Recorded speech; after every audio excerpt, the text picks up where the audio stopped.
Welcome to simple guide channel. সেন্ট্যাক্সটি আমরা ধারাবাহিকভাবে আলোচনা করেছি। এর আগের যে ভিডিওতে আমরা আলোচনা করেছিলাম সেন্ট্যাক্সের, সেখানে 3টি বেসিক কনসেপ্ট যেগুলো মূলত নাউন্স নিয়ে ছিল। তো সেই নাউন সম্পর্কিত যে সমস্ত বেসিক রুলস, যেটা সেন্ট্যাক্সের রুলসের মধ্যে পড়ে, যেটা তোমাদের অবশ্যই জানা উচিত। যারা তোমরা এর আগের ভিডিওটি দেখোনি তারা অবশ্যই চ্যানেলের প্লেলিস্টে রয়েছে বা এই ভিডিওর আই বাটনে রয়েছে, সেটা দেখে নেবে।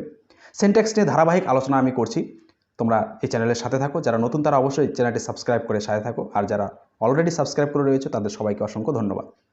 এর আগের ভিডিওতে আমি আলোচনা করেছিলাম যে সেন্ট্যাক্সের ধারণা খুবই গুরুত্বপূর্ণ, তোমার স্পোকেন বা কমিউনিকেটিভ ইংলিশ হোক বা রাইটিং ইংলিশ, মোট কথা ইংরেজির উপর কম্পিটেন্সি বা দক্ষতা বাড়ানোর জন্য সিনট্যাক্সের ধারণা কিন্তু খুবই গুরুত্বপূর্ণ।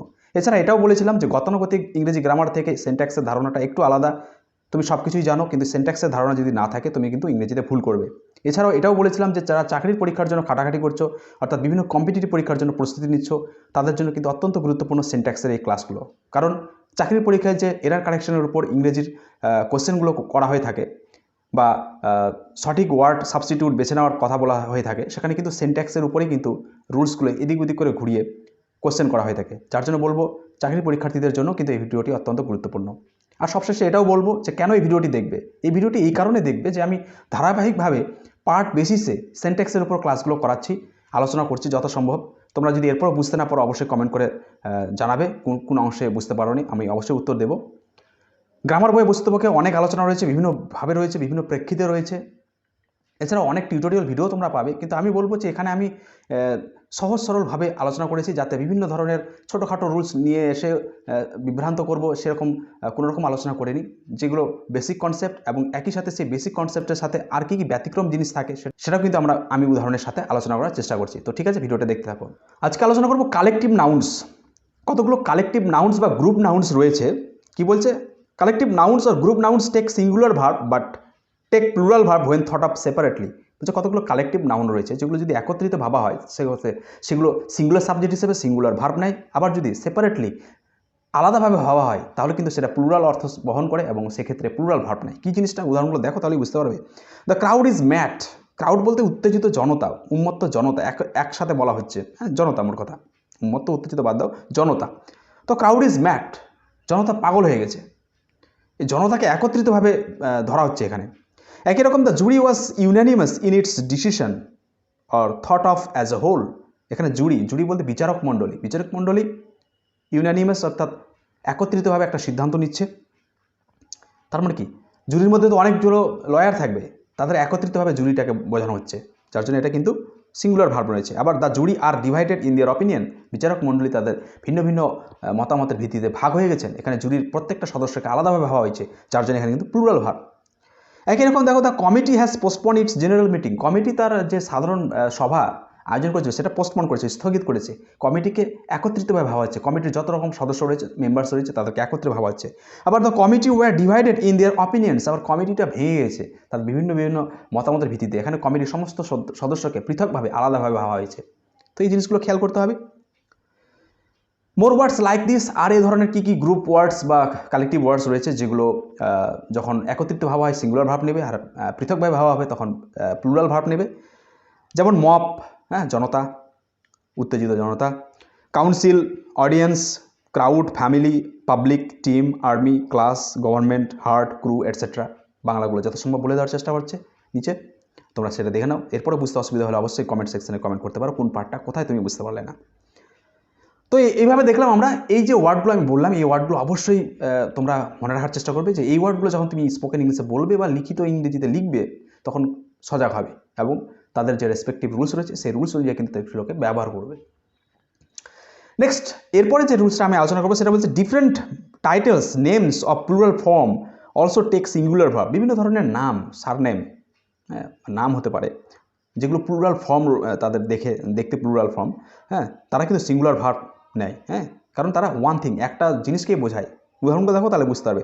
The Arabian Nights is a famous book. এখানে নাইটস আছে, তারপর আবার ইজ বসেছে। এখানে নাইটসটা সাবজেক্ট নয়, এখানে পুরোটাই একটা সাবজেক্ট। দ্য অ্যারাবিয়ান নাইটস একটা বই, আরব্য রজনী, সেটা কি হচ্ছে ফেমাস বুক, একটা বিখ্যাত বই। বইটাকে একত্রিতভাবে ভাবা হচ্ছে, যার জন্য ইজ। একই রকম the rivals is a famous play. Rivals একটা বিখ্যাত নাটক, দ্য রাইভালস একত্রিতভাবে ভাবা হচ্ছে। দ্য ইউনাইটেড স্টেটস, এটা নাম, মোট কথা। Title, United States is a rich country.